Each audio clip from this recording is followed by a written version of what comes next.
নবীজি সাল্লাল্লাহু আলাইহি ওয়াসাল্লাম যখন খায়বারে গেলেন, হযরত আনাস রাদিয়াল্লাহু আনহু বলেন, খারাজা মান নবী সাল্লাল্লাহু আলাইহি ওয়াসাল্লাম আখদামুহু, নবীজি সাল্লাল্লাহু আলাইহি ওয়াসাল্লামের সঙ্গে খায়বারে গেলাম। তার সঙ্গে তাকে যখন আমি খিদমত করছিলাম, তখন নবীজি সাল্লাল্লাহু আলাইহি ওয়াসাল্লাম খাইবার যুদ্ধ যখন শেষ করে মদিনায় আসলেন, ফালাম্মা কদিমান নবী সাল্লাল্লাহু আলাইহি ওয়াসাল্লাম ওয়াবাদা উহুদ, যখন মদিনার পানে আবার চলে আসলেন, উহুদ পাহাড়টা যখন সামনে আসতে লাগলো, যখন সামনে প্রকাশ পাইল, তখন নবীজি সাল্লাল্লাহু আলাইহি ওয়াসাল্লাম বললেন, হাযা জাবালুন ইউহিব্বুনা ওয়া নুহিব্বুহু, এটা এমন একটি পাহাড়, এই উহুদ পাহাড় এটা আমাদেরকে ভালোবাসে, আমরাও এই উহুদ পাহাড়কে ভালোবাসি। বলি সুবহানাল্লাহ। নবীজি সাল্লাল্লাহু আলাইহি ওয়াসাল্লাম তখন বললেন, আল্লাহুম্মা ইন্নী উহাররিমুল মাদিনা, আল্লাহুম্মা ইন্নী উহাররিমুল মাদিনা মা বাইনা লাবাতাইহা কামা তাহরিম ইব্রাহিম মক্কা, ইব্রাহিম আলাইহিস সালাম যেমনি ভাবে মক্কাকে হারাম করেছেন, মক্কার একটা এরিয়া আছে হারাম শরীফ বলা হয়, যার মধ্যে কোনো অন্যায় কাজ করা যাবে না, কাউকে অন্যায়ভাবে হত্যা করা যাবে না, এমনকি একটা মশা মাছি মারাও নিষেধ। নবীজি তখন বললেন, ইব্রাহিম আলাইহিস সালামের মতো আমি দুই কঙ্করময় ময়দানের মাঝে অবস্থিত মদিনাকে আমি হারাম ঘোষণা করলাম। সুবহানাল্লাহ। আল্লাহুম্মা বারিক লানা ফি মুদ্দিনা ওয়া সাইনা, নবীজি সাল্লাল্লাহু আলাইহি ওয়াসাল্লাম দোয়া করলেন, আল্লাহ তুমি আমাদের সা এবং মুদের মধ্যে তুমি আমাদের বরকত নাজিল করে দাও, মদিনার মধ্যে বরকত নাজিল করে দাও, রিজিকের মধ্যে বরকত নাজিল করে দাও। এভাবে নবীজি সাল্লাল্লাহু আলাইহি ওয়াসাল্লাম যখনই মদিনার বাইরে যেতেন, মনটা আনচান করত কখন আবার মদিনায় ফিরে যাব। أرسله بالحق بشيرا ونذيرا وداعيا إلى الله بإذنه وسراجا وقمرا منيرا. أما بعد فأعوذ بالله من الشيطان الرجيم. بسم الله الرحمن الرحيم.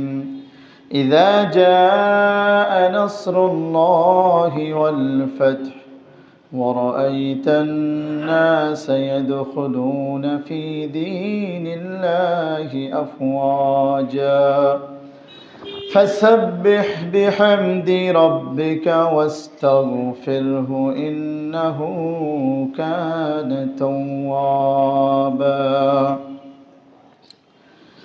وعن أم هانئ رضي الله عنها حدثت أن النبي صلى الله عليه وسلم دخل بيتها يوم فتح مكة فصلى 8 ركعات ما رأيت صلى صلاة أخف منها غير أنه يتم الركوع والسجود. صدق الله العظيم وصدق رسوله النبي الكريم ونحن على ذلك لمن الشاهدين والشاكرين. আমরা দুরূদ শরীফ পড়ি। اللهم صل على محمد وعلى آل محمد كما صليت على إبراهيم وعلى آل إبراهيم إنك حميد مجيد. اللهم بارك على محمد وعلى آل محمد كما باركت على إبراهيم وعلى آل إبراهيم إنك حميد مجيد.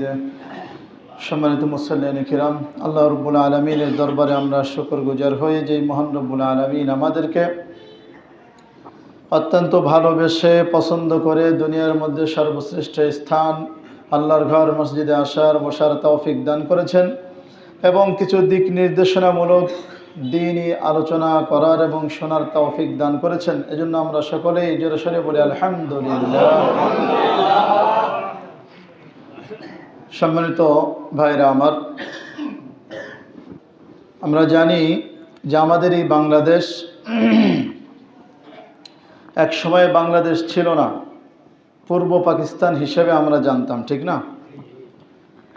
এই পাকিস্তানও এক সময় ছিল না যখন পুরো এই দেশগুলোকেই ভারত উপমহাদেশ বলা হতো। কিন্তু একটা সময় এই ভারত উপমহাদেশে ব্রিটিশদের ক্ষমতা দীর্ঘদিন ধরে যখন ছিল, 200 বছর পর্যন্ত তারা শাসন করলো। তারপরে ভারত থেকে ব্রিটিশরা বিতাড়িত হলো, পুরো ভারত উপমহাদেশ স্বাধীন হলো। কিন্তু ব্রিটিশরা এমন কিছু রেখে গেছে, এমন কিছু করে গেছে, যার ফলে মুসলমানদের মধ্যে যেন একতা যেন বহাল না থেকে এরকম কিছু পদ্ধতি তারা রেখে গেছে। তারা পুরো ভারত উপমহাদেশকে আবার বিভক্ত করে দিয়ে গেল। তাদের ইঙ্গিতেই একটা সময় ভারত থেকে পাকিস্তান আলাদা হলো। ভারতের মধ্যে হিন্দু বেশি ছিল আর পাকিস্তানের মধ্যে মুসলমান বেশি ছিল। পাকিস্তানকে আবার দুই ভাগে বিভক্ত করে গেল, একটা পশ্চিম পাকিস্তান, একটা পূর্ব পাকিস্তান। সেই পূর্ব পাকিস্তান বর্তমানে আমরা যে এই দেশকে বাংলাদেশ নাম বলে জানি। 1971 সালে, 1947 সালে ব্রিটিশ থেকে মুক্তি পায় এই ভারত উপমহাদেশ। আর 1971 সালে এই বাংলাদেশ অর্থাৎ এই পূর্ব পাকিস্তান পাকিস্তানি হানাদার বাহিনী থেকে মুক্তি পেয়ে যায়।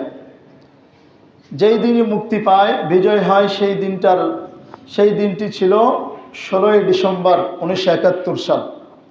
এজন্য 16ই ডিসেম্বর বাংলাদেশের একটি বিজয় দিবস পালন করা হয়। হয় কি হয় না? বিজয় এটা একটা আনন্দের বিষয়, খুশির বিষয়। দিবস পালন করার, যদিও এটা আবশ্যক না, দিবস যে কোনো দিবস পালন করার কোনো নিয়ম নাই, কোনো বাধ্যবাধকতা নেই, কিন্তু পালন যদি করতে হয় সেই পালনটা যেন ইসলাম বিরোধী কর্মকাণ্ডে না হয়, গুনাহের মাধ্যমে না হয়। যদি পালন করতে হয় সেটা যেন ইবাদতে পরিণত হয়। এজন্য এই বিষয়ে আমরা একটু দিক নির্দেশনামূলক আলোচনা করব। তো যাই হোক, 1971 সালে এই দেশ স্বাধীন হয়ে বাংলাদেশ নামে পরিচিতি লাভ করে। পৃথিবীর মানচিত্রে পূর্ব পাকিস্তানের জায়গায় বাংলাদেশ নাম স্থান করে। কিন্তু আফসোস এবং পরিতাপের বিষয় হলো, স্বাধীন হওয়ার পরও বাহ্যিকভাবে বাংলাদেশ পশ্চিম পাকিস্তানের হানাদার বাহিনী থেকে মুক্তি পেয়েছে ঠিক, কিন্তু একটি রাজনৈতিক দলের প্রশ্রয়ে এই বাংলাদেশ পার্শ্ববর্তী আরেকটি দেশের শোষণের শিকার হয় এবং বাংলাদেশ বাহ্যিকভাবে স্বাধীন হলেও পরোক্ষভাবে একটি দেশের, পার্শ্ববর্তী একটি দেশের শোষণের জিনজিরে তারা বন্দী হয়ে যায়। এরপরে তারা বিভিন্ন ষড়যন্ত্র, দূরভিসন্ধির মাধ্যমে তারা ধীরে ধীরে ধ্বংস করে দেয় বাংলাদেশের অর্থনৈতিক ব্যবস্থা এবং শিক্ষার যত ব্যবস্থা আছে এই শিক্ষা অঙ্গন ধ্বংস করে দেয় এবং এই অর্থনৈতিক ব্যবস্থাকে ধ্বংস করে আস্তে আস্তে বাংলাদেশকে তাদের প্রতি নির্ভরতাশীল হওয়ার দ্বার উন্মোচন করে দেয়। কিন্তু বিগত প্রায় 16 বছর যাবৎ তারা আরও প্রশ্রয় পেয়ে যায়, যার ফলে তারা বাংলাদেশকে কেমন যেন হরিলুটের রাজ্য হিসেবে তারা গ্রহণ করে নেয়, মনে করে এটা আমাদের মামু বাড়ির মোয়া। যার কারণে বাংলাদেশ কেমন যেন অঘোষিতভাবে ওই পার্শ্ববর্তী দেশের একটা অঙ্গ রাজ্যে পরিণত হয়ে গেছিল। ভাইরা আমার, সেই 16 বছর পর আবারও এই বাংলাদেশের মানুষের ভাবতে হলো যে কিভাবে এই দেশকে স্বাধীন করা যায়। বাংলাদেশের মানুষ দেখা গেছে যে বাংলাদেশের আদর্শ নাগরিক যারা আলেম সমাজকে, নিরপরাধ আলেমদেরকে কোনো ধরনের কোনো মামলা ছাড়া তাদেরকে গুম হত্যা করেছে এবং তাদেরকে আয়নাঘর নামক এরকম বর্বরতার একটা বন্দি ঘরে তাদেরকে বন্দি করে রাখা হয়েছে। এইভাবে মানুষ এক পর্যায়ে কল্পনাই করতে পারতো না যে এই দেশকে আর কোনোদিন এই স্বৈরাচার মুক্ত হবে, এরকম কল্পনাও করতে পারতো না। একটা সময় যা হোক আল্লাহ রব্বুল আলমিনের পক্ষ থেকে সাহায্য এসে যায়। এই দেশ দ্বিতীয়বার 2024 সালে 5 আগস্টে স্বাধীন হয়। ঠিক কিনা মুসলমান? জুলাই বিপ্লব আন্দোলন, এই আন্দোলন সম্পর্কে একটু আমরা সংক্ষিপ্তভাবে জানব। কথা বলছেন কেন ভাই? একটু মনোযোগ দিয়ে শোনেন, এখানে গুরুত্বপূর্ণ কিছু আলোচনা হচ্ছে। জুলাই বিপ্লব আন্দোলন এটা প্রাথমিকভাবে সরকার পতন আন্দোলন ছিল না। কি বলেন? প্রাথমিকভাবে আন্দোলনটা ছিল সরকারি চাকুরিতে কোটা সংস্কার আন্দোলন। এই আন্দোলনের পর সরকার তার চিরাচরিত অভ্যাস অনুযায়ী সে সাধারণ জনগণ এবং ছাত্র জনতার উপর গণহত্যা শুরু করে দেয়। ধীরে ধীরে এই কোটা সংস্কার আন্দোলন রূপ নেয় ফ্যাসিবাদী সরকার পতনের আন্দোলনে। এরপর এই দেশের আপামর জনতা, আদর্শ নাগরিক, আলেম ওলামাদের মুরব্বীরা তাদের বিবৃতিতে তারা ঘোষণা দিয়ে দেয়, যেহেতু ছাত্র জনতারা ইনসাফের পক্ষে ছিল, হকের পক্ষে ছিল, ইনসাফের উপর ছিল, জুলুম নিধনের কাজে তারা নেমেছে, এজন্য সকল জনগণকে ছাত্র জনতার পাশে দাঁড়ানোর জন্য একটা বিবৃতি দেয়। যার ফলে দেখা যায় যে এই দেশের বড় বড় ওলামায়ে কেরাম সহ মাদ্রাসার ছাত্ররাও এই মুক্তিকামী ছাত্র জনতার আন্দোলনে তারাও ঢুকে পড়ে।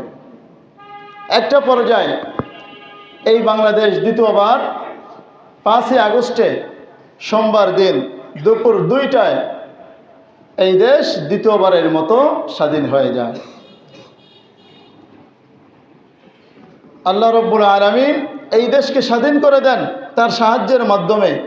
আর ফ্যাসিবাদী সরকার তার দলের নেতা নেত্রী এবং লিডারদের রেখে লেজ গুটিয়ে তার পার্শ্ববর্তী দেশে গিয়ে আশ্রয় নিতে বাধ্য হয়। এই ঘটনা আমরা জানি, কিন্তু এটা আমাদের বোঝার জন্য বলছি যে আমাদের আসলে স্বাধীনতা এটা আমাদের জন্য অনেক বড় একটা বিষয়। কি বলেন? এবং প্রত্যেকটা মুসলিম রাষ্ট্রের প্রত্যেকটা মুসলিম নাগরিকের জন্য তার মাতৃভূমি, তার জন্মভূমিকে ভালোবাসা এটা ঈমানের বিপরীত নয় এবং নবীজি সাল্লাল্লাহু আলাইহি ওয়াসাল্লামের আদর্শেরও বিপরীত নয়। প্রত্যেকটা মুসলিম নাগরিকের জন্য উচিত তার মাতৃভূমি, তার ভূখণ্ডকে ভালোবাসা। এই ভালোবাসাটা নবীজি সাল্লাল্লাহু আলাইহি ওয়াসাল্লামের আদর্শেও পাওয়া যায়। আমরা ফাতহে মক্কার ঘটনা শুনেছি এবং নবীজি সাল্লাল্লাহু আলাইহি ওয়াসাল্লামের হিজরতের কথা আমরা শুনেছি। যখন নবীজি সাল্লাল্লাহু আলাইহি ওয়াসাল্লাম দ্বীনের দাওয়াত দিলেন, ইসলামের দাওয়াত দিলেন, কাফের মুশরিকরা নবীজি সাল্লাল্লাহু আলাইহি ওয়াসাল্লামের উপর কঠোর নির্যাতন শুরু করে দিল। একটা পর্যায়ে সাহাবাগণ তারা এই মক্কা থেকে হিজরত করতে বাধ্য হয়। আবিসিনিয়া, হাবশা, বর্তমানে ইথিওপিয়া, সেখানে তারা নবীজি সাল্লাল্লাহু আলাইহি ওয়াসাল্লামের আদেশে এই কাফের মুশরিকের যন্ত্রণা সহ্য করতে না পেরে সেখানে প্রাথমিক হিজরত করেন। এর পরবর্তীতে কাফের মুশরিকদের নির্যাতন যখন চূড়ান্ত পর্যায়ে হলো, তখন আল্লাহর আদেশে নবীজি সাল্লাল্লাহু আলাইহি ওয়াসাল্লাম সহ সাহাবায়ে কেরাম তারা সকলেই ইয়াসরিব তথা মদিনায় হিজরত করতে বাধ্য হন। তখন নবীজি সাল্লাল্লাহু আলাইহি ওয়াসাল্লাম কিছু কথা বলেছিলেন কাবাকে সামনে নিয়ে, মক্কাকে সামনে নিয়ে, যখন তিনি মক্কা ছেড়ে চলে যাচ্ছেন। নবীজি সাল্লাল্লাহু আলাইহি ওয়াসাল্লাম কি পরিমাণ ভালোবেসেছেন তার মাতৃভূমিকে সেটার একটা দৃষ্টান্ত। নবীজি সাল্লাল্লাহু আলাইহি ওয়াসাল্লাম যখন চলে যান মদিনার দিকে, তখন বলতেছিলেন, ওয়াল্লাহি ইন্নী লাআলামু আন্নাকি আহাব্বু বিলাদিল্লাহি ইলাই ওয়া আহাব্বু আরদিল্লাহি আযজা ওয়া জাল। নবীজি তখন বললেন, কান্না করে তিনি বলতেছিলেন, ব্যথিত মনে বলতেছেন যে হে মক্কা, তুমি শুনে রাখো, আল্লাহর শপথ, তুমি আমার এবং আল্লাহর কাছে সবচেয়ে প্রিয় একটি স্থান, সবচাইতে পুরো পৃথিবীর মধ্যে শ্রেষ্ঠ স্থান, তোমাকে ছেড়ে যেতে আমার মনে চায় না। আজ তোমাকে ছেড়ে যাচ্ছি। লাউলা আন্না আহলাকি আখরজুনি, যদি তোমার বাসিন্দারা আমাকে বের করে না দিত, মা খরাজতু, আমি তোমাকে ছেড়ে এখান থেকে বের হতাম না। সুবহানাল্লাহ পড়ি। নবীজি সাল্লাল্লাহু আলাইহি সাল্লাম কি পরিমাণ ভালোবেসেছেন। নবীজি বলতেছেন, তোমার পেটে আমার জন্ম, তোমার এখানে আমার শৈশব কেটেছে, তোমার এখানে আমি বড় হয়েছি, তোমার পেটে জমজম কুয়া, তোমার মধ্যে রয়েছে সাফা মারওয়া পাহাড়, তোমার মধ্যে রয়েছে পৃথিবীর মধ্যে সর্বশ্রেষ্ঠ ঘর বাইতুল্লাহ, এখানে রয়েছে মাকামে ইব্রাহিম। তোমাকে তো আমার ছেড়ে যেতে মনে চাই না, কিন্তু তোমার বাসিন্দারা আজ আমাকে ছেড়ে যেতে বাধ্য হলো। আজ তোমার বাসিন্দাদের কারণে আমার এই মক্কা ছেড়ে, মাতৃভূমি প্রিয় ভূখণ্ড ছেড়ে আমার মদিনায় যেতে হচ্ছে। নবীজি সাল্লাল্লাহু আলাইহি ওয়াসাল্লাম ব্যতীত মনে এইভাবে তিনি মদিনার পানে চলে গেলেন। এটার মাধ্যমে আমরা বুঝতে পারলাম নবীজি সাল্লাল্লাহু আলাইহি ওয়াসাল্লাম কি পরিমাণ তার মাতৃভূমিকে ভালোবেসেছেন। তাহলে মাতৃভূমিকে ভালোবাসা এটা নবীজি সাল্লাল্লাহু আলাইহি ওয়াসাল্লামের আদর্শের বিপরীত নয়। আরেকটা ঘটনা বলি। নবীজি সাল্লাল্লাহু আলাইহি ওয়াসাল্লাম মদিনায় হিজরত করে আসলেন, থাকতে লাগলেন। মদিনাকে আল্লাহ রাব্বুল আলামিন অনুকূল করে দিলেন, মদিনার পরিবেশ সুন্দর করে দিলেন। মদিনা ছিল মহামারী প্রবণ এলাকা। আল্লাহ রাব্বুল আলামিন তার রহমতে সব ধরনের মহামারী দূর করে একটা সুন্দর সুন্দর একটা আপনার কি বলে সুন্দর একটা জায়গা, সুন্দর একটা অবস্থা আল্লাহ রাব্বুল আলামিন এই মদিনার মধ্যে করে দিলেন। সুবহানাল্লাহ বলুন। নবীজি সাল্লাল্লাহু আলাইহি ওয়াসাল্লাম যখন খায়বারে গেলেন, হযরত আনাস রাদিয়াল্লাহু আনহু বলেন, খারাজা মান নবী সাল্লাল্লাহু আলাইহি ওয়াসাল্লাম আখদামুহু, নবীজি সাল্লাল্লাহু আলাইহি ওয়াসাল্লামের সঙ্গে খায়বারে গেলাম। তার সঙ্গে তাকে যখন আমি খিদমত করছিলাম, তখন নবীজি সাল্লাল্লাহু আলাইহি ওয়াসাল্লাম খাইবার যুদ্ধ যখন শেষ করে মদিনায় আসলেন, ফালাম্মা কদিমান নবী সাল্লাল্লাহু আলাইহি ওয়াসাল্লাম ওয়াবাদা উহুদ, যখন মদিনার পানে আবার চলে আসলেন, উহুদ পাহাড়টা যখন সামনে আসতে লাগলো, যখন সামনে প্রকাশ পাইল, তখন নবীজি সাল্লাল্লাহু আলাইহি ওয়াসাল্লাম বললেন, হাযা জাবালুন ইউহিব্বুনা ওয়া নুহিব্বুহু, এটা এমন একটি পাহাড়, এই উহুদ পাহাড় এটা আমাদেরকে ভালোবাসে, আমরাও এই উহুদ পাহাড়কে ভালোবাসি। বলি সুবহানাল্লাহ। নবীজি সাল্লাল্লাহু আলাইহি ওয়াসাল্লাম তখন বললেন, আল্লাহুম্মা ইন্নী উহাররিমুল মাদিনা, আল্লাহুম্মা ইন্নী উহাররিমুল মাদিনা মা বাইনা লাবাতাইহা কামা কাতাহরিম ইব্রাহিম মাক্কা। ইব্রাহিম আলাইহিস সালাম যেমনি ভাবে মক্কাকে হারাম করেছেন, মক্কার একটা এরিয়া আছে হারাম শরীফ বলা হয়, যার মধ্যে কোনো অন্যায় কাজ করা যাবে না, কাউকে অন্যায়ভাবে হত্যা করা যাবে না, এমনকি একটা মশা মাছি মারাও নিষেধ। নবীজি তখন বললেন, ইব্রাহিম আলাইহিস সালামের মতো আমি দুই কঙ্করময় ময়দানের মাঝে অবস্থিত মদিনাকে আমি হারাম ঘোষণা করলাম। সুবহানাল্লাহ। আল্লাহুম্মা বারিক লানা ফি মুদ্দিনা ওয়া সাইনা। নবীজি সাল্লাল্লাহু আলাইহি ওয়াসাল্লাম দোয়া করলেন, আল্লাহ তুমি আমাদের সা এবং মুদের মধ্যে তুমি আমাদের বরকত নাজিল করে দাও, মদিনার মধ্যে বরকত নাজিল করে দাও, রিজিকের মধ্যে বরকত নাজিল করে দাও। এভাবে নবীজি সাল্লাল্লাহু আলাইহি ওয়াসাল্লাম যখনই মদিনার বাইরে যেতেন, মনটা আনচান করতো কখন আবার মদিনায় ফিরে যাব, মনটা আনচান করতো কখন আবার মদিনায় ফিরে যাব।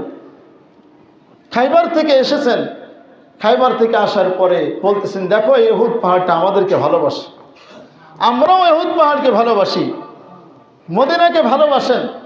তাহলে মাতৃভূমি প্রিয় ভূখণ্ড এটাকে ভালোবাসা ইসলামের বিপরীত নয়, বরং নবীজি সাল্লাল্লাহু আলাইহি ওয়াসাল্লামের আদর্শের মাধ্যমে আমরা পেলাম যে মাতৃভূমিকে ভালোবাসতে হবে। এটা প্রত্যেকটা মুসলিম নাগরিকের জন্য আবশ্যক। আপনার ভূমি, আপনার ভূখণ্ড যেন কোনো অমুসলিমের হাতে যেন চলে না যায়, আপনার ভূখণ্ড যেন কোনো কাফের মুশরিকদের হাতে 1 ইঞ্চিও যেন চলে না যায়, সেজন্য প্রত্যেকটা মুসলিম নাগরিকের এই ক্ষেত্রে সজাগ থাকতে হবে। কথা বলেন ঠিক কিনা মুসলমান ভাইরা আমার এই দেশ স্বাধীন হয়েছে। একটু স্বাধীনতার ইতিহাসের দিকে সংক্ষিপ্ত একটু ফিরে যায় সেদিকে। 1971 সালের আগে অর্থাৎ 47 সালে পুরো ভারত উপমহাদেশ স্বাধীন হলো। এরপরে যখন পাকিস্তান আলাদা হয়ে গেল, পাকিস্তানের মধ্যে ব্রিটিশদের ইঙ্গিতে 2টা ভাগ হলো, একটা পশ্চিম পাকিস্তান আর একটা পূর্ব পাকিস্তান। এই পশ্চিম পাকিস্তান আর পূর্ব পাকিস্তান যদিও একটা দেশ ছিল, কিন্তু এই পশ্চিম পাকিস্তান আর পূর্ব পাকিস্তানের জনগণের মধ্যে কোনো দিক দিয়ে মিল ছিল না। না ছিল ভাষায় মিল, না ছিল খাদ্যে মিল, না ছিল পোশাকে মিল। তাদের ভাষা ছিল উর্দু আর এই পূর্ব পাকিস্তানের ভাষা ছিল বাংলা। তাদের খাদ্য ছিল রুটি, প্রধান খাদ্য রুটি, আর বাংলাদেশের প্রধান খাদ্য হলো মাছে ভাত। মাছে ভাতে বাঙালি বলে না, মাছ ভাত ছিল। তারা পরিধান করতে এখনও তাদের পোশাক ছিল কাবলি সেট, আর বাংলাদেশের জাতীয় পোশাক ছিল লুঙ্গি আর পাঞ্জাবি। বুঝে আসছে বিষয়টা? এই জন্য পাকিস্তানের দেখবেন অনেক বড় বড় ওলামা ইকরাম তারা এরকম হাঁটু পর্যন্ত ফাড়া পাঞ্জাবি পরে, কাবলি পরে। অনেকে মনে করে যে দেখবেন আল্লামা তাকি উসমানী দামাত বারাকাতুহু অনেক বড় আলেম, বর্তমান যাকে সবচাইতে বড় আপনার কি বলে সবচেয়ে বড় আলেম, সবচেয়ে বড় মুফতি যাকে বলা হয়, তিনি এরকম ছোট ছোট জামা পরেন। অনেকে মনে করে হুজুরের মধ্যে তাকওয়া নাই, মনে করে তাকওয়া থাকলে তো গোল জামা পরতো, জুব্বা পরতো। ভাইরা আমার, এটা তাদের দেশের একটা আপনার কি বলে জাতীয় পোশাক, তাকওয়ার পোশাক। এটা নিয়ে আরেকদিন আলোচনা চলবে ইনশাআল্লাহ। তবে এতটুকু মনে রাখবেন যে তাকওয়ার পোশাক হলো সেটা যেটার মাধ্যমে আপনাকে গুনাহ থেকে বিরত রাখতে পারে, সেটা হলো তাকওয়ার পোশাক। এই জন্য ফাড়াটা তাকওয়ার পোশাক না, জুব্বাটা তাকওয়ার পোশাক বা অমুকটা পোশাক না, এ ধরনের কোনো দ্বন্দ্ব যেন না হয়। সুন্নাত মোতাবেক হলো সুন্নাত পোশাক বলে তাকওয়ার পোশাক হলো যেটার মাধ্যমে আপনার সতরটা ঢাকা থাকে এবং যেটার মাধ্যমে আপনি গুনাহ থেকে বিরত থাকতে পারেন, এটাই হলো তাকওয়ার পোশাক। তাকওয়ার পোশাক আল্লাহ তাআলা কোরআনে বলে দিয়েছেন যে লিবাসুত তাকওয়া, সেই লিবাসুত তাকওয়া আমাদের গ্রহণ করতে হবে। নির্দিষ্ট কোনো একটাকে সুন্নাত বলে আখ্যা দেওয়ার সুযোগ নাই। যাও বলতেছিলাম যে তাদের সাথে আর এই দেশের সাথে কোনো মিল ছিল না, তথাপিও তাদেরকে এবং এই দেশকে এক করে দেওয়া হলো। কিন্তু ধীরে ধীরে পাকিস্তান, পশ্চিম পাকিস্তানিরা তারা আস্তে আস্তে পূর্ব পাকিস্তানের জনগণের উপর তারা জুলুম করা শুরু করলো। একটা পর্যায়ে এই পূর্ব পাকিস্তানের রাষ্ট্রীয় ভাষা ঘোষণা করলো উর্দু ভাষা হিসেবে। তখন 1952 সালে এই দেশের মানুষ বাংলা ভাষার জন্য আন্দোলন করে এবং তারা এই আন্দোলন করে তারা সফল হয়ে যায় নিজেদের তাজা রক্ত ঢেলে দিয়ে। কথা বলেন ঠিক কিনা? এই যে আমরা যে যখন স্মরণ করি রফিক, সালাম, বরকত, জব্বার, তাদের এই ত্যাগের মাধ্যমে এই ভাষা আন্দোলন সফল হয়, আমরা তাদেরকে স্মরণ করি কিভাবে? একটু নীরবতা পালন করি, তাদের কবরে ফুল দিই, অথচ আজও পর্যন্ত তাদের কবরে কি হচ্ছে এটা নিয়ে চিন্তা করি না। তাদের জন্য একবার সূরা ইখলাস পাঠ করি না, সূরা ফাতিহা পাঠ করি না। তাদের জন্য হাত তুলে দোয়া করে তো দূরের কথা, আমরা তো ফুল দেওয়া নিয়ে ব্যস্ত আর নিজেকে হাইলাইট করা নিয়ে ব্যস্ত। যে নিজেকে বেশি প্রদর্শন করতে পারবে বাংলাদেশের মানুষের কাছে, সে তত বেশি দেশপ্রিয় হিসেবে, দেশপ্রেমিক হিসেবে পরিগণিত হবে। এটাই বর্তমানে একটা ট্রেন্ড চলতেছে। ভাইরা আমার, 1952 সালে ভাষা আন্দোলন সফল হয়, এই দেশের ভাষা বাংলা ভাষাই থাকে। কিন্তু ধীরে ধীরে তারা আরও জুলুম নির্যাতন শুরু করে দেয় পশ্চিম পাকিস্তানিরা। পশ্চিম পাকিস্তানিরা নিজেদেরকে পূর্ব এবং পশ্চিম পাকিস্তানের তারা মালিক মনে করে, আর পূর্ব পাকিস্তানের জনগণকে তারা নিজেদের গোলাম মনে করতে শুরু করে। একটা পর্যায়ে 1971 সালে যুদ্ধ শুরু হয়। এই যুদ্ধের মধ্যে 9.5 মাস যুদ্ধ করার পর এদেশের লাখো জনতার বুকের তাজা রক্ত ঢেলে দিয়ে এবং আমাদের মা বোনদের ইজ্জতের নজরানা দিয়ে এই দেশকে স্বাধীন করা হয় 1971 সালে। ভাইরা আমার, এই ছিল এই স্বাধীনতার ইতিহাস। এই ইতিহাস থেকে আমাদের বুঝতে হবে যে আমরা তো বিজয় অর্জন করেছি 16ই ডিসেম্বর 1971 সালে। সেই 16ই ডিসেম্বর আমাদের মহান বিজয় দিবস। এই বিজয় দিবস প্রত্যেকটা জাতির জন্যই তার খুশির বিষয়, আনন্দের বিষয়। কিন্তু এই বিজয় দিবসে আমাদের করণীয় কি, এটা আমাদের জানার দরকার আছে না নাই? আর আমরা করি কি এটা তো আমরা জানি। অতএব করণীয় বিষয় জানবো আর বর্জনীয় বিষয় জানবো। আমি সূরা নাসর তিলাওয়াত করেছি আপনাদের সামনে। আল্লাহ রাব্বুল আলামিন বিজয় দিবসের কি করণীয় সেটা আল্লাহ রাব্বুল আলামিন এখানে বলে দিয়েছেন। সূরা নাসরের মধ্যে আল্লাহ রাব্বুল আলামিন বলেন, ইযা জাআ নাসরুল্লাহি ওয়াল ফাth, যখন আল্লাহর পক্ষ থেকে সাহায্য এবং বিজয় এসে যাবে, ওয়ারাআইতান নাসা ইয়াদখুলুনা ফি দীনিল্লাহি আফওয়াজা, এবং আপনি দেখবেন দলে দলে মানুষ ইসলামে প্রবেশ করতেছে, তখন আপনার জন্য করণীয় হলো ফাসাব্বিহ বিহামদি রাব্বিকা ওয়াস্তাগফিরহু ইন্নাহু কানা তাওয়াবা। তখন আপনার জন্য করণীয় হলো আপনার রবের প্রশংসা সহ আপনার রবের পবিত্রতা ঘোষণা করবেন, ওয়াস্তাগফিরহু, তার কাছে ক্ষমা চাইবেন। জেনে রাখুন নিশ্চয় রব্বুল আলামিন অতীব ক্ষমাশীল। সুবহানাল্লাহ পড়ি। এই সূরার মধ্যে আল্লাহ তাআলা 4টি দিক নির্দেশনা দিয়েছেন। একটা হলো যে বিজয় আসে কার পক্ষ থেকে ভাই? আল্লাহর পক্ষ থেকে। আমরা যে বিজয় অর্জন করেছি, এই যে বিজয়ের ইতিহাস বললাম, এখন বুঝবেন যে আমরা তাজা রক্ত ঢেলে দিয়ে আমরা বিজয় অর্জন করেছি কার সাহায্যে? 1971-এও 2024-এও একমাত্র আল্লাহর সাহায্যে আমরা বিজয় লাভ করেছি। অতএব এই বিজয়ের ক্রেডিট একমাত্র কার হবে? আল্লাহর কৃতিত্ব আমাদের ঘোষণা করতে হবে। অথচ দেখা যায় যে বর্তমানে বিজয় হওয়ার আগে রাস্তায় দাঁড়িয়ে ছাত্র জনতা সিজদায় পড়েছিল কিনা? আল্লাহর দ্বার প্রান্ত হয়েছিল কিনা? হয়েছিল। কিন্তু বিজয় হয়ে যাওয়ার পরে, যেদিন বিজয় হয় 5ই আগস্টে, দেশ থেকে অনেক জায়গা থেকে সব ধরনের মূর্তি অপসারণ করা হয়েছিল কিনা? কিন্তু দেখা যাচ্ছে যে বিজয়ের পর এখন ক্ষমতা এসে গেছে হাতে, এখন আল্লাহকে ভুলে গেছে। শুরু হয়ে গেছে ইসলাম বিরোধী আইন কিভাবে প্রণয়ন করা যায়, কিভাবে প্রত্যেকটা স্কুলে গায়ক গায়িকা, গান বাজনা যেটা হারাম সেটার প্রতি মানুষকে কিভাবে উৎসাহ দেওয়া যায়। এজন্য প্রত্যেকটা প্রাইমারি স্কুলের জন্য গায়ক গায়িকা শিক্ষক নিয়োগ দেওয়ার এই নিয়ম চালু হতে গেছিল। কিন্তু আল্লাহর রহমত, এদেশের তাওহীদি জনতা এবং আলেম সমাজের বিরোধিতার ফলে এটা বন্ধ হয়েছে আপাতত। তারপরে যে মূর্তির বিরুদ্ধে আমাদের কথা, তাওহীদি জনতা যে মূর্তির বিরুদ্ধে যাদের অবস্থান, বিজয় হওয়ার পর দেখা যাচ্ছে যে এই 24শে জুলাইতে যখন শহীদ হলো কিছু ছাত্র ভাইরা, তাদের নামে এখন মূর্তি বানিয়ে মানুষদেরকে এখন প্রদর্শন করা হচ্ছে কি হচ্ছে না? বিভিন্ন জায়গায় তাদের নামে ভাস্কর্য তৈরি করা হচ্ছে, তাদের নামে বিভিন্ন ছবি ইত্যাদি বানিয়ে বিভিন্ন জায়গায় প্রদর্শনী করা হচ্ছে। আপনি দেখবেন ঢাকায়, নামটা আমার মনে নাই কোন জায়গায় যেন, আপনার এরকমও তাদের নামে আবু সাইদ, মুগ্ধ, এদের নামে মূর্তি বানিয়ে ফেলেছে।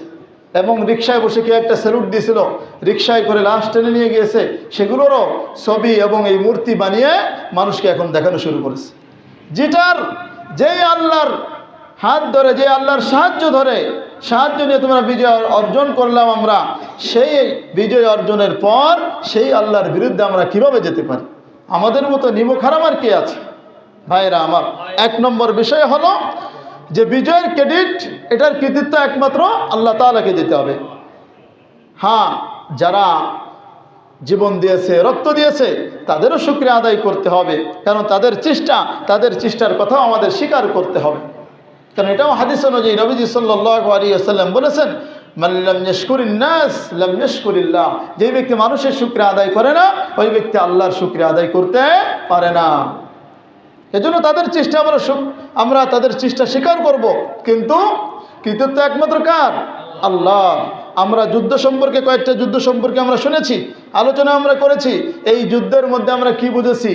মুসলমান যতটা যুদ্ধে গিয়েছে বিজয় লাভ করেছে, কিন্তু সংখ্যাধিক্যের মাধ্যমে, কোনো অস্ত্রসজ্জার মাধ্যমে, দুনিয়ার কোনো আসবাবের মাধ্যমে বিজয় হয়নি। বিজয় হয়েছে একমাত্র আল্লাহর সাহায্যে। নইলে 313 জন 1000-এর বিরুদ্ধে 313 জন মুসলমান, যাদের অস্ত্রশস্ত্রও নাই, ঘোড়া নাই, আর 1000 অস্ত্র সজ্জিত কাফেরদের বিরুদ্ধে কিভাবে বিজয় লাভ করলেন। প্রতিটা যুদ্ধের মধ্যে আল্লাহ রাব্বুল আলামিন বিজয় দান করেছেন তার সাহায্যের মাধ্যমে, কিন্তু আমরা ভুলে যাই ভাইরা আমার। এই জন্য 1 নম্বর নির্দেশনা হলো যে সাহায্য বিজয় একমাত্র কার পক্ষ থেকে আসে? আল্লাহর পক্ষ থেকে, তার শুকরিয়া আদায় করতে হবে। 2 নম্বর, আল্লাহ রাব্বুল আলামিন বলতেছেন যে বিজয় যখন হয়ে যাবে তখন তোমাদের জন্য কিছু করণীয় আছে। শুকরিয়া আদায় করবা কিভাবে? ফাসাব্বিহ বিহামদি রাব্বিকা, তোমরা আল্লাহর বড়ত্ব বর্ণনা করবা, আল্লাহর বড়ত্ব, আল্লাহর প্রশংসা তোমরা করবা এবং তোমরা আল্লাহর শুকরিয়া আদায় করবা। ফাসাব্বিহ বিহামদি রাব্বিকা, আল্লাহর প্রশংসার মাধ্যমে শুকরিয়া এবং আল্লাহর পবিত্রতার মাধ্যমে তাসবিহ পাঠ করবা।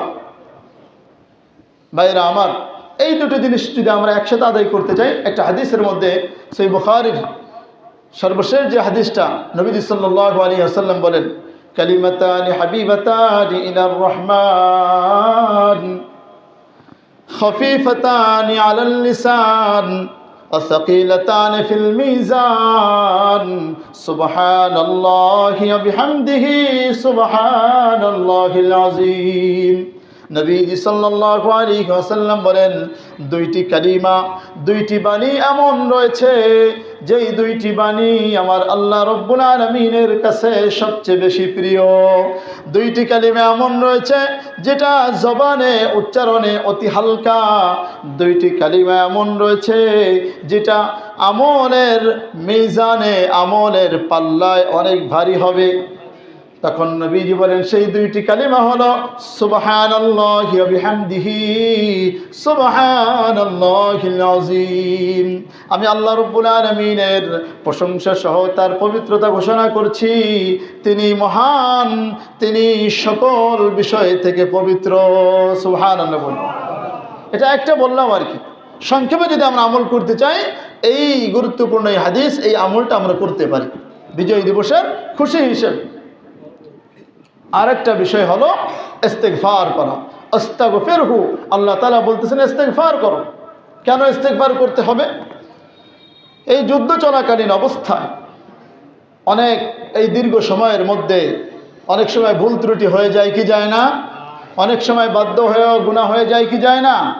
এই সকল গুনাহ থেকে পবিত্র হতে, আল্লাহ তাআলার থেকে ক্ষমা পাইতে আল্লাহ বলতেছেন তোমরা ইস্তিগফার করো, তোমরা আল্লাহর কাছে ক্ষমা চাও। তো 1 নম্বর কারণ হলো যে গুনাহের কারণে মানুষ তওবা করে বা ইস্তিগফার করে। আর 2 নম্বর বিষয় হলো শুধু গুনাহের কারণেই নয়, শুধু গুনাহ তো মাফ হবেই, এর সাথে আরও কিছু উপকারিতাও রয়েছে। কোরআন এবং হাদিসের মধ্যে প্রায় 9টি উপকারিতা পাওয়া যায় ইস্তিগফারের। সূরা নূহের মধ্যে আল্লাহ রাব্বুল আলামিন এই ইস্তিগফারের 6টি ফায়দা বর্ণনা করেছেন। সুবহানাল্লাহ পড়ি। হযরত নূহ আলাইহিস সালাতু ওয়াস সালাম যখন তার কওমকে দাওয়াত দিলেন, দাওয়াত গ্রহণ করলো না, কালিমার দাওয়াত দিলেন, ঈমানের দাওয়াত দিলেন, আল্লাহর দিকে দাওয়াত দিলেন, কিন্তু তারা দাওয়াত গ্রহণ করা তো দূরের কথা, নূহ আলাইহিস সালাতু ওয়াস সালামের প্রতি তার নির্যাতন চালিয়ে গেছে। এক পর্যায়ে নূহ আলাইহিস সালাম দেখলেন যে এরা যখন দাওয়াত গ্রহণ করতেছে না, এদের উপরে বালা মুসিবত এসে গেছে। প্রাথমিক পর্যায়ে প্রথমেই কিন্তু তুফান আসেনি, প্রথমে এদের উপর দুর্ভিক্ষ এসেছে, বৃষ্টি আল্লাহ তাআলা বন্ধ করে দিয়েছেন, এদের ফসলাদি সব নষ্ট হয়ে গিয়েছে, সন্তানাদি মরে যাচ্ছে। তখন নূহ আলাইহিস সালাম বলতেছেন, ফাকুলতু ইস্তাগফিরু রাব্বাকুম ইন্নাহু কানা গফফারা, তোমরা তোমার রবের কাছে ইস্তিগফার করো, তার কাছে ক্ষমা চাও। তোমরা যদি তার কাছে ক্ষমা চাইতে পারো, রব্বুল আলামিন ইন্নাহু কানা গফফারা, তোমাদের সবাইকে ক্ষমা করে দিবেন। সুবহানাল্লাহ। ইস্তিগফারের 1 নম্বর ফায়দা হলো আল্লাহর পক্ষ থেকে ক্ষমা পাওয়া যায়। ইউরসিলিস সামাআ আলাইকুম মিদরারা, বৃষ্টি হয় না, দুর্ভিক্ষ শুরু হয়ে গেছে, ইস্তিগফার করো, তোমাদের প্রতি রব্বুল আলামিন আসমান থেকে বৃষ্টি বর্ষণ করবেন। সুবহানাল্লাহ পড়ি। ওয়ায়ুমদিদুকুম বিআমওয়াল, সম্পদ নষ্ট হয়ে গিয়েছে, সম্পদের দরকার, ইস্তিগফার করো, রব্বুল আলামিন তোমাদের সম্পদ বাড়িয়ে দিবেন। সুবহানাল্লাহ পড়ি। ওয়ায়ুমদিদুকুম বিআমওয়ালিন ওয়া বানিন, সন্তানাদি হয় না, আল্লাহর কাছে ইস্তিগফার করো, আল্লাহ তাআলা সন্তান দান করবেন। সুবহানাল্লাহ। সন্তানদের মালিককে একমাত্র আল্লাহ রাব্বুল আলামিন। আমাদের শুধু আমলের কমতি। ইমদিদুকুম বিআমওয়ালি ওয়া বানিনা ওয়া ইয়াজআল লাকুম জান্নাত, তোমাদের ফসলাদি বাগান উদ্যান সব নষ্ট হয়ে গিয়েছে। ইস্তিগফার করো, রব্বুল আলামিন তোমাদেরকে সব ধরনের ফসলাদি এবং ফল ফলাদির বাগান আবার ফিরিয়ে দিবেন। সুবহানাল্লাহ পড়ি। ওয়াজআল লাকুম আনহারা, নদী নালা খাল বিল শুকিয়ে গিয়েছে, ইস্তিগফার করো, আল্লাহর কাছে ক্ষমা চাও, সবগুলো আবার আগের মতো প্রবাহিত হবে। সুবহানাল্লাহ। এই ব্যাপারে ছয়টি ফায়দার কথা পাওয়া গেল এই সূরা নূহের মধ্যে। প্রথম নম্বর ফায়দা হলো যে গুনাহ করেছো, আল্লাহর কাছে ক্ষমা চাও, আল্লাহ তাআলা ক্ষমা করে দিবেন। তোমার সম্পদের দরকার, ইস্তিগফার করো, আল্লাহ তাআলা সম্পদ বাড়িয়ে দিবেন। সন্তানাদি হয় না, ইস্তিগফার করতে থাকো, আল্লাহ তাআলা সন্তান দিবেন। তোমার ফসলাদি নষ্ট হয়ে গিয়েছে, ইস্তিগফার করো, আল্লাহ তাআলা সব কিছু দিবেন। তোমার জন্য নদ নদী সব আল্লাহ তাআলা আবার আগের মতো প্রবাহিত করে দিবেন। এই যুবক ভাইরা, গতকাল ওইখানে গান বাজনা হয়েছে কি হয়নি? গান বাজনা এমন অবস্থা হয়েছে, এত বলার পরও গান বাজনা করে। রাতের বেলায় বুড়ো বৃদ্ধ বৃদ্ধা মা এবং বাবারা ঘুমাতে পারে না, অসুস্থ ব্যক্তিদের কষ্ট হয়, ছোট বাচ্চাদেরও কষ্ট হয়েছে। কিন্তু যুবক, তারপরে তুমি আল্লাহকে ভয় করো না। আল্লাহকে ভয় না করে তুমি কার উপর ভরসা করে তুমি গান বাজনা করতেছো? জুমার রাত একটি বরকতময় রাত, যখন মানুষ ইবাদতে লিপ্ত থাকে, তাহাজ্জুদের মধ্যে থাকে, কোরআন পাঠের মধ্যে থাকে, নামাজের মধ্যে থাকে, তখন তুমি এই গান বাজনা নামক এই নিকৃষ্ট কাজের মধ্যে লিপ্ত হয়েছিলা। আল্লাহর কাছে কি জবাব দেবা? আল্লাহ বলতেছেন ক্ষমা চাও। যুবক, তুমি যদি তারপরে যদি ক্ষমা চাইতে পারো, আল্লাহ তাআলা তোমাকে ক্ষমা করে দেবেন। সুবহানাল্লাহ। দুঃখের বিষয়, এত কঠোরভাবেও এখান থেকে ঘোষণা হলো যে এই এলাকায় যেন গান বাজনা না হয়। তারপরও এই যে এলাকাটা, এই কোনায়, আমার কাছে কালকে মনে হলো এটা মনে হয় মুসলমান পাড়া না, এটা মনে হচ্ছে হিন্দু পাড়া। এই পরিমাণ মানুষ গান বাজনা বাজাইতে পারে রাত্রিবেলা? এত বলার পর যুবক ভাইরা বোঝে না বোঝে তারা এটা করলো। অভিভাবকদের কি কোনো দায়িত্ব নাই? এরা কি কোনো মা বাবার সন্তান না? কোনো মা বাবা কি এদেরকে জন্ম দেয়নি? কিসের অভিভাবক আমরা? আজ আমার সন্তান আমার কথা শুনে না, সে বেদিন হয়ে যাচ্ছে, সে গান বাজনার মধ্যে সে লিপ্ত হয়ে যাচ্ছে, অথচ আপনার খবর না। আপনি কিসের অভিভাবক, কিসের মা বাবা? আমরা কি আদর্শ মা বাবা হতে পেরেছি প্রিয় ভাইরা আমার?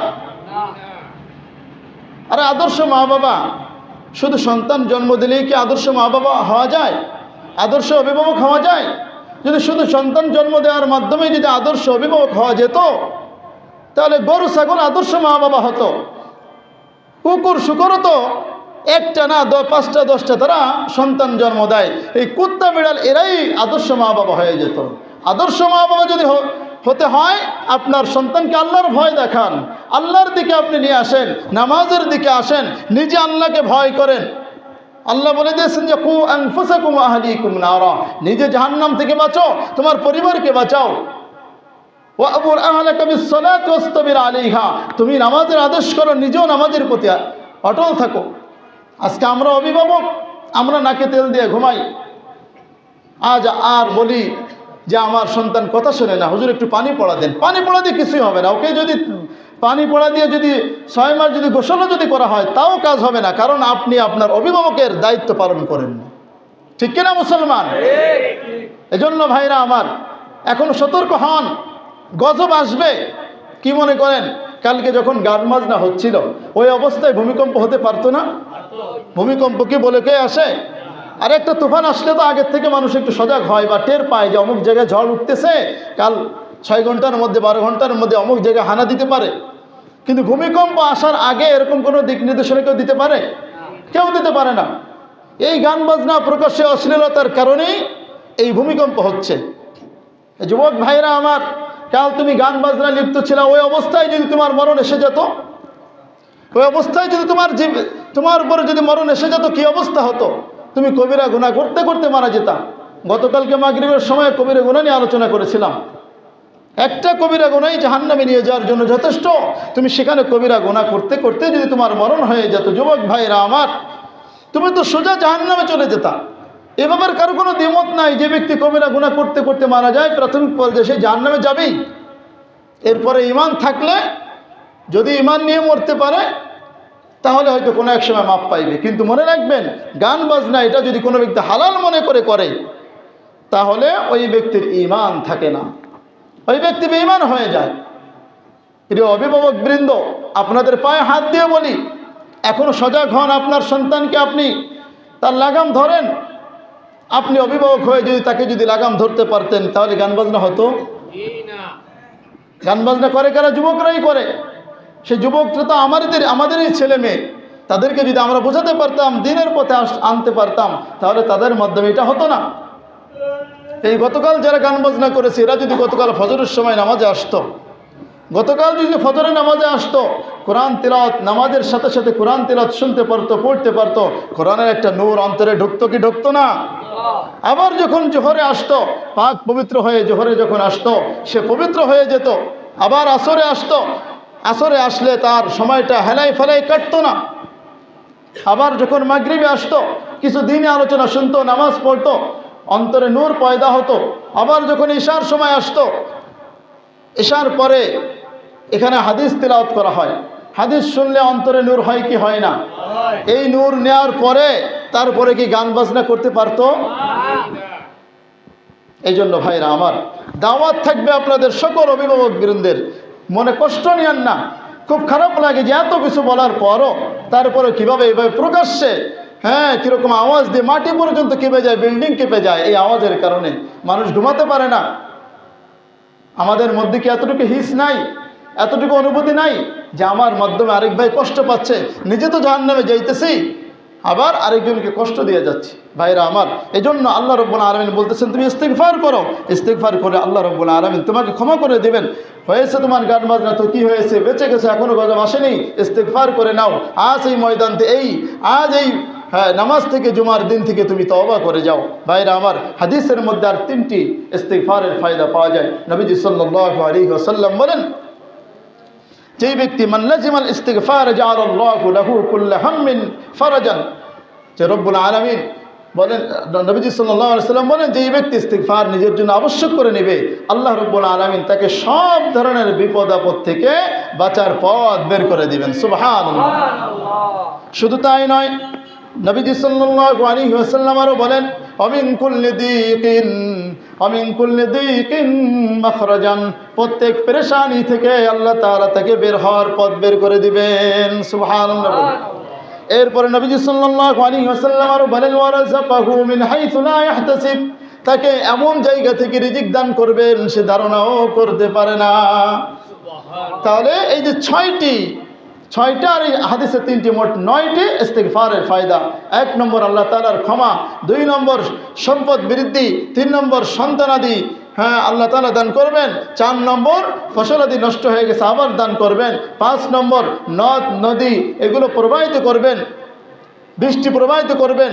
আর হাদিসের মধ্যে পাওয়া গেল, যে ব্যক্তি ইস্তিগফার করবে আল্লাহ তাআলা সকল বিপদ আপদ থেকে মুক্তি দিবেন, পেরেশানি থেকে মুক্তি দিবেন, আর তাকে এমন জায়গা থেকে রিজিক দিবেন সে ধারণাও করতে পারে না।